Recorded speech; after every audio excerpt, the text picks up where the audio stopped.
Good morning, beautiful being. It is wonderful to be with you today. And it's just a bit too breezy out there, so we're in here, and there's never a bad thing about being in here because we get to do rocks, and look at this. This is so beautiful. It is smoky amethyst cactus quartz. I think from the Brandenburg, I'm not entirely sure. But isn't it fabulous? This is one that belongs to my friend Jenny, who loans me crystals. They come on a stay over so I can show them off. Look at this. Look at all the red inside this one. So it's hematite is the black, I think. Or maybe it's just been exposed to radiation when it grew, because that makes this quartz smoky. But there's all this redness, and that is iron, of course. And you know, I should know what mineral it is that makes the amethyst purple, but I don't. Look at the colour coming through that. It's not my clothing. It's fabulous. I'm just really pleased that this one put up its hand. It appeared in my head and said, I'm coming on today. And it's glorious. Just beautiful. Look at all that colour. So enjoy this. Now let's focus on something wonderful, because today is a day when lots of us can focus on scary things, right? I'm not even going to go there. I just want to say, get your attention on something beautiful. Let your space, let your energy, let your emotions elevate. Take your attention off anything that scares you at the moment and put it on something lovely. It's not going to change anything except you and your experience. Good morning, Jen. And some days, being able to change you and your experience is enough. Because when you do that, you change everything and everyone around you. Believe it or not. This is the other one that put up its hand today. It's huge. I love it. It fits in my hand really well. Oh, lovely day where you are and lovely day where I am. Look, this one's been cut off something. It's fabulous. And yeah, it's no longer raining here. Jan lives at the bottom end of New Zealand and I live in the middle. And the weather is very different from place to place. So it's, you know, a constant topic of conversation. This is smoky quartz. It's only just smoky. But what I love is the sort of little fractures inside the points that make it look like ice. It isn't actually ice quartz. There is such a thing. But to me, it's kind of like ice quartz, and I'm very fond of it. And it fits in my hand. It's, I don't know, it's somewhere between 1 and 2 kilos of quartz, and it's just beautiful. And it has these fabulous bits, details, unusual pieces growing at the bottom. So I'm very fond of that, and I'm glad that it put its hand up to be with us today. And hello, everybody who's come on. Facebook has not told me who you are. I think if you hit the like or the love or something, then it does. And if you don't, or if you don't write a comment, then I don't know. But it's glorious to see you. Good morning! It is a good morning. It is a blessed day. This is a day, I don't know. A lot of us have been waiting for this day for a long time. We're going to find out what's going on. But let me give you a heads up. It's been going on for a long time. This is just like, I don't know, labour. I don't know, when the sun comes up. The sun's been coming up for the last, 8 or 9 hours when it's been behind the earth. But we just have to wait for the thing to show, right? We have to wait for the flower to open. We have to wait for the fruit to ripen. And sometimes that's a really hard process to be in, is the waiting and holding the desired outcome, never mind how it looks, inside yourself is done. And that challenges me too. So I've been focusing on that today. Now, today, when I was tuning in last night thinking, what are we talking about today? It was back to basics. Back to basics. Well, what basics? Sometimes I just have to stop. And it was the last thing I did before I went to bed, because everything else I knew what to do, and this was kind of like a blank slate again. And what came to me is this whole thing of realising that as far as divinity is concerned, as far as source is concerned, as far as God is concerned, as far as limitless infinite mind, intelligent love and loving intelligence is concerned, you can't get this wrong, and you don't have to do anything to be absolutely loved, worthy, glorious, magnificent. You don't have to do a thing. You can completely screw up your life and you are still as loved and treasured and valued by God, divinity, source, whatever you want to call it, as if you live the most amazing life. God doesn't care. Now, why would God not care, right? Because we have this idea that God wants us to do well. Well, that's the thing that parents often have, and for very good evolutionary ideas, reasons, right? We have been programmed that success, overcoming, being healthy, all that stuff is good and the other stuff isn't. And in terms of survival of the species, that's quite right. But there is all this pressure to perform and to achieve and to be some certain ways and not be other certain ways. And by the way, the ways that are good and the ways that are bad change every, I don't know, how long? Look back at the 50s. The ideas of how women should be treated, for example, and how men should be. Just, look back 80 years, 70 years. It changes. Our idea of what's good and what's bad, what's right and what's wrong, constantly, it's a malleable thing. And Source, meanwhile, is just like, well, you're the creator here. I gave you free will. You can do whatever you like and I will still love you. Now, that doesn't mean that you can do whatever you like and hurt people and you're going to feel fantastic. No. We are not punished for our sins by some vindictive deity who says, you did wrong, I'm going to hurt you now. No. If you hurt someone, it hurts you because it's wired in us.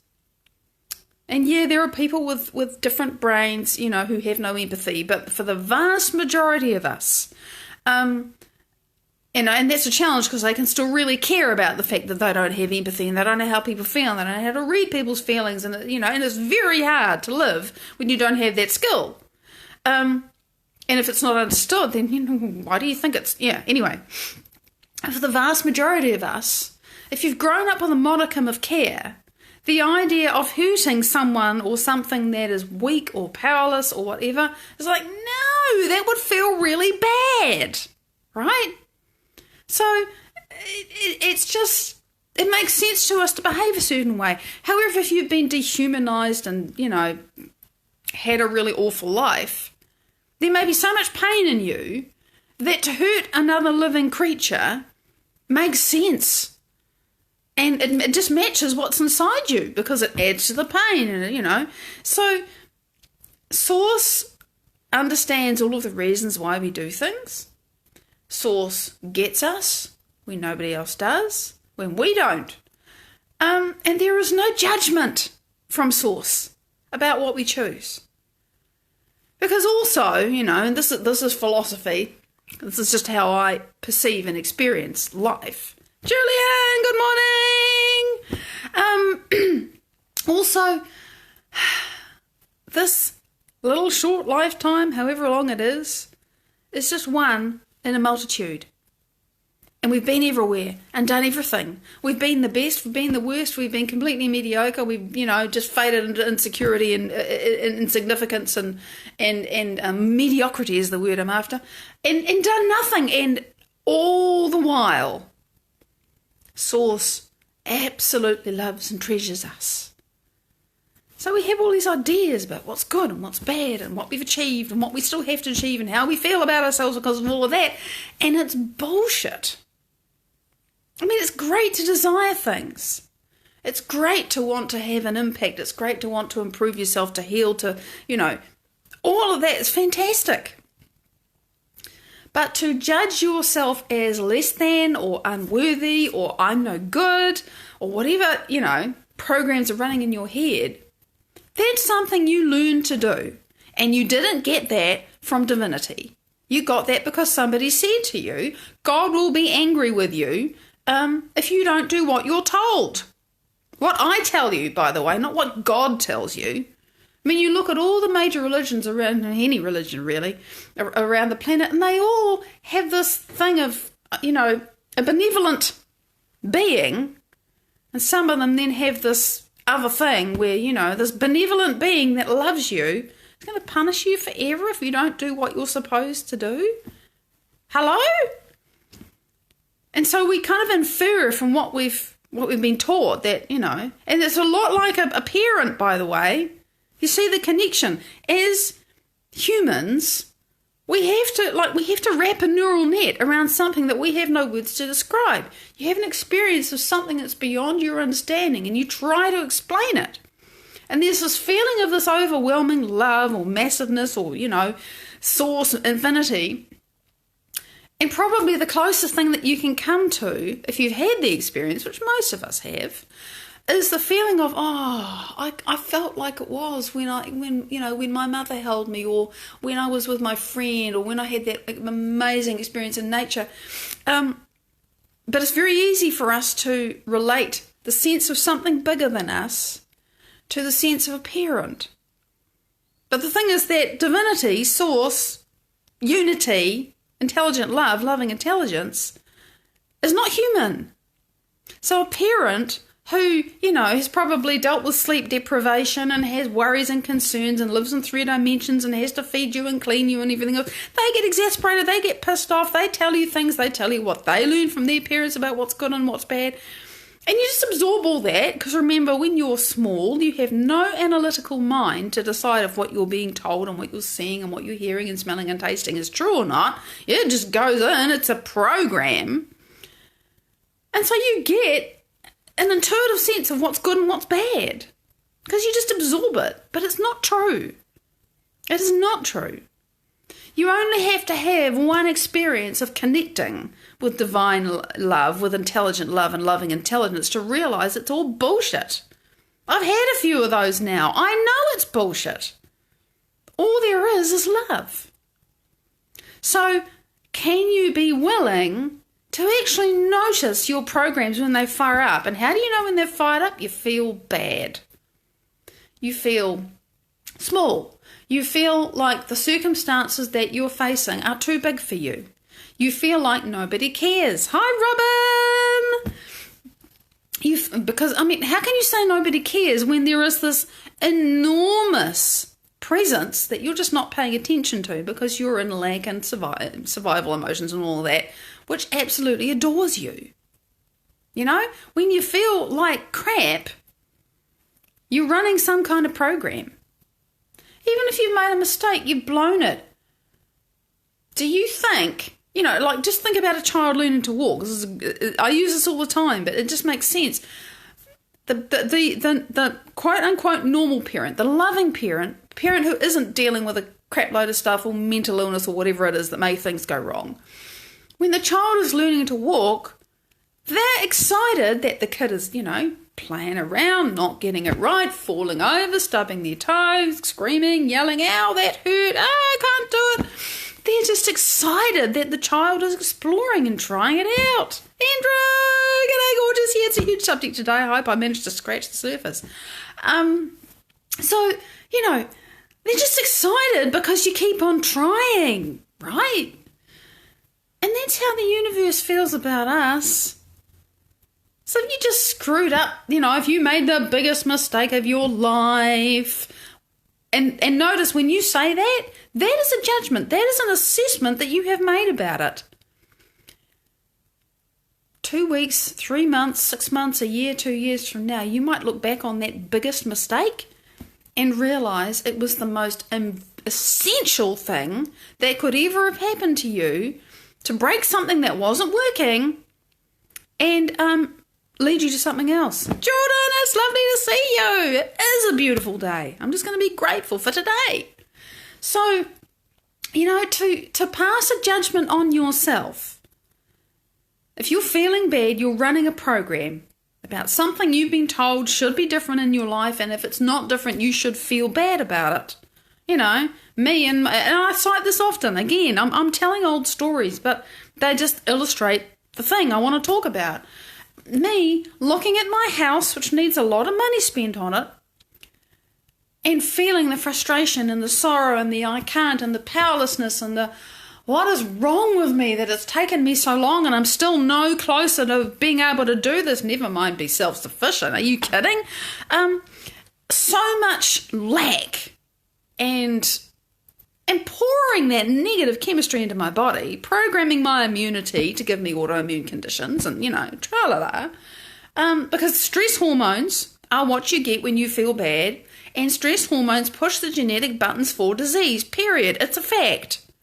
So if you're constantly going on in your mind like I was about how frustrating it is and how I just can't do it, I've broken my heart trying. Yeah, I did, that's the message that the body gets, and it's a lie. It's not true.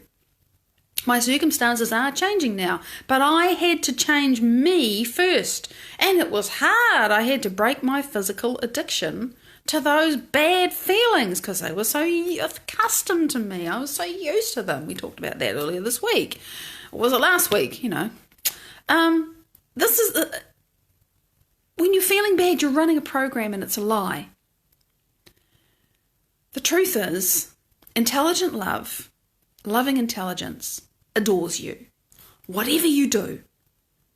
And the really challenging part of that is it also adores everybody else, whatever they do. That's a really, oh my God, you mean it feels that way about me and it feels that way about that person who did that to me or to somebody else? Yeah, it does. Does. And so all of your judgments about yourself and about other people just have to go if you want to be able to connect with this and have it and be worthy to receive, to say, okay, I'm a piece of God, I'm a piece of divinity, and divinity adores me exactly as I am, to stand in that space to remove the judgments from yourself, which is like breaking an addiction. And congratulations, Jordan. Now you face the emotions, right, that drove you to that in the first place. It's always how it works. We break the addiction to the behaviour, and then you have to face yourself. The reason why you didn't want to feel that stuff. So we get addicted to our judgments and our fear and our anger and our resentment and our powerlessness and all that stuff, our shame, our guilt. It's highly addictive at a physical level. But if you find yourself indulging that, well, okay, this is my choice. Here I am, Divine Source, doing this, sending this signal so you can send me some more. Do I really want to keep doing that? But it's so easy. I'm so comfortable being uncomfortable. I'm so good at feeling worthless and unloved. Oh, damn, really? This is a skill? I've got really good at this? You mean I can change? Yeah, you can. That really is breaking an addiction. It's an emotional addiction. Whenever we let go of the thought that I am worthy, I am loved, not even lovable, I am just loved, period. And you let go of that, you're trading that in for an emotional addiction to something else. And so we're faced with a very stark and difficult choice. Because you're in the middle of this firestorm of, oh my God, I feel so shit. But you just got to realise that's the program. And you can analyse it if you like, although the analysis isn't particularly helpful. What you really need to do is look at the program, just observe it, right? Observe the program in motion, because then you're no longer in the matrix, you're looking at it. You're standing on the other side of the computer screen watching the little green figures go down and thinking, oh, there's the woman in the red dress, I know what that program looks like. Once you can do that, you can then say, okay, this is the program of my shame. Oh my God, I'm really good at doing this. And look at all the reasons that I find in my life to run this program again. And even if I really am ashamed of some of the things I've done, does that help me? It just keeps me in the shame of what I did 12 years ago. Really? Is it worth it to me to keep going back to the emotions of my past? I can't get into my future while I'm still in my past. What do I want more? Oh, and by the way, that shame simply isn't true, because intelligent love and loving intelligence adores me exactly as I am. So the fact that I royally screwed up doesn't matter. Doesn't matter at all. If I can royally screw up, I can royally succeed. What am I more in love with? Can you make love to a future instead of a past? Can you decide, oh my goodness, this is my addiction to shame. Okay, well, how do I want to feel? What does worthiness feel like? What does being loved, just in myself, not with someone outside of me, feel like? Can I imagine that? Can I start to create that? Can I start to imagine the life that I'm living when I feel that way? It's a very dreary loop. So, and it's very easy and it's very addictive, feeling not good enough, and you look at all the things that you could do and you think, oh, I can't do that. It's too hard. I don't know how. What's that? You're saying, I don't know how. Well, of course you don't know how. It's a learning curve. So are you going to stay with what you predictably know, which is to say, well, I don't know how to do this and I can't do it and it's too hard and I tried before. Oh, that was my story. Or, okay, so clearly what I did before, I was still being the old me who was lackful and sad and frustrated and all that. Who do I need to be to get a different outcome? Forget the outcome. Who do I need to be to have that outcome? Who am I when I've had that outcome? How does it feel to feel awesome in myself, to feel magnificent? And that might be like, oh, you want me to fly to Mars? Yeah, get in a spaceship and fly off to planet Magnificent. I don't care what games you have to play inside your head to start imagining it. What do you want? Because you're at choice. You are the cause that creates the effect in your life. If you say, the circumstances around me, they're the reason why I feel bad, then you are saying your life is the cause and you are simply at its effect and there's nothing you can do. And then you're a victim. There's nothing you can do. But if you own that you're a creator and you, by choosing who you're being, become the cause and the effect follows, well, that's different. Now you're creating. Now you're choosing. And now you start to realize eventually, and it takes some practice, just how powerful you are. And along the way, because you exercise your will to be the creator, you get to have so much self-love and so much self-worth, and you start to connect with that which absolutely adores you. And you notice much more when you go into unworthiness because you know it's bullshit. So there you go. That's what I wanted to share with you today. Big love, beautiful beings. Thank you for giving me your space and allowing me to share your life as I share yours. Big love. I'll see you tomorrow.